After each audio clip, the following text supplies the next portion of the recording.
शिवं शिवं। नमस्कार, आप सबका हमारे चैनल श्रीमद् होम रेमेडीज़ पर स्वागत है।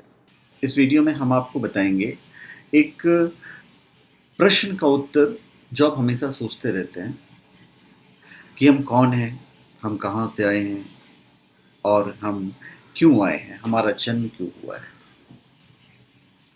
देखिए, हिंदू शास्त्रों के अनुसार मानव जीवन तो दुर्लभ है और इसका केवल एक ही प्रयोजन है, जन्म मरण के बंधन से मुक्ति का प्रयास। करेक्ट है।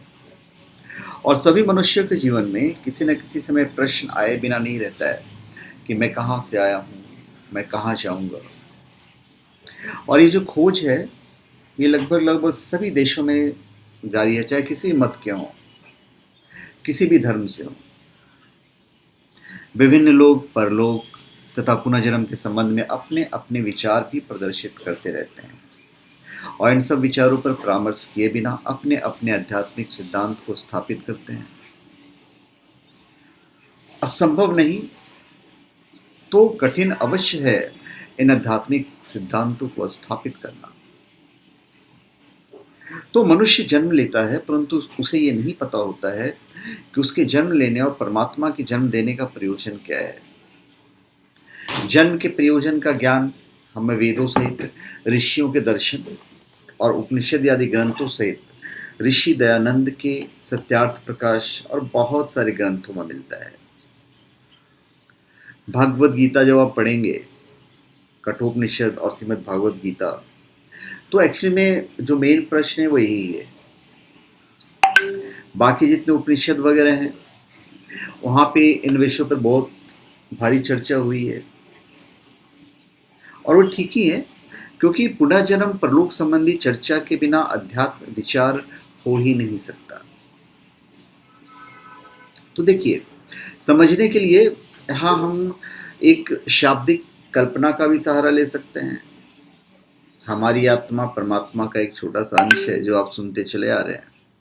जैसे सागर की एक बूंद है, पृथ्वी या भूलोक पर सृष्टि की रचना हेतु विभिन्न जीवों को जन्म देकर परमात्मा ने अपने चैतन्यमय अंशों मतलब आत्माओं को उनके भौतिक शरीरों में स्थापित किया हुआ है। ठीक है। और ईश्वर सच्चिदानंद स्वरूप, निराकार, सर्वशक्तिमान, न्यायकारी, दयालु, अनुपम, अभय, नित्य, पवित्र और सृष्टि करता है। वही सब मनुष्यों का उपासनीय और भक्ति करने योग्य है। वह परमात्मा सब जीवों को जन्म देने वाला तथा उनका पालन करने वाला है। हमारे जन्म का आधार हमारे अतीत के जन्मों के कर्म हुआ करते हैं। अपने कर्मों का फल भोगने के लिए ही हमें जन्म लेना पड़ता है और अन्य योनियों में भी जन्म दिया जाता है। मनुष्य जन्म में हम अपने कर्मों का भोग करते हुए ज्ञान प्राप्ति कर कर्म उपासना से मृत्यु से तरकर मोक्ष रूपी आनंद की स्थिति को प्राप्त कर सकते हैं। तो जन्म और मरण दोनों ही दुख देने वाले होते हैं। इनसे मुक्ति के लिए प्रयत्न करना और उसे प्राप्त करना ही हम मनुष्यों का प्रमुख कर्तव्य और धर्म होता है। इसीलिए हमारा जन्म हुआ है और होता है। संसार में देखने को मिलता है कि मनुष्य अपने जीवन भर अपने जीवन के उद्देश्य और सत्य कर्तव्यों को भुला रहता है। उसे माता पिता और आजकल के आधुनिक आचार्यों द्वारा उसके जीवन का वास्तविक उद्देश्य ही बताया ही नहीं जाता है। तो बताना चाहिए।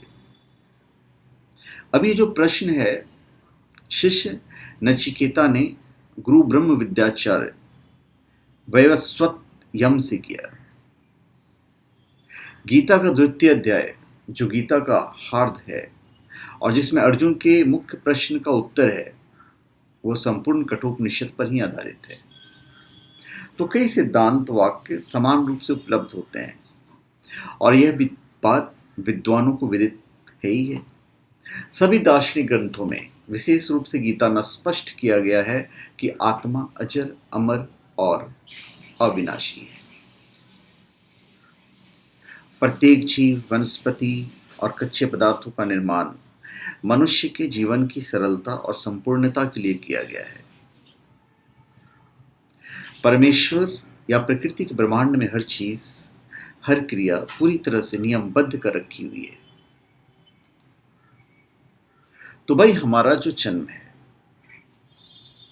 क्यों हुआ, यदि कोई बताना भी चाहे तो उस पर ध्यान नहीं देते हैं, क्योंकि इनकी प्रवृत्ति भोग या सुख भोगने में रहती है। सदुपदेश या स्वाध्याय तथा सत्संगों का सेवन का समय किसी के पास नहीं होता है। आजकल के जो सत्संग होते हैं उनमें भी अनेक विषय होते हैं। उपदेशक अनेक वस्तुओं को प्रस्तुत करते हैं, परंतु ईश्वर और आत्मा की सत्ता और मनुष्य के वेद विहित कर्तव्यों पर शायद ही कोई युक्तिसंगत प्रकाश डालता है।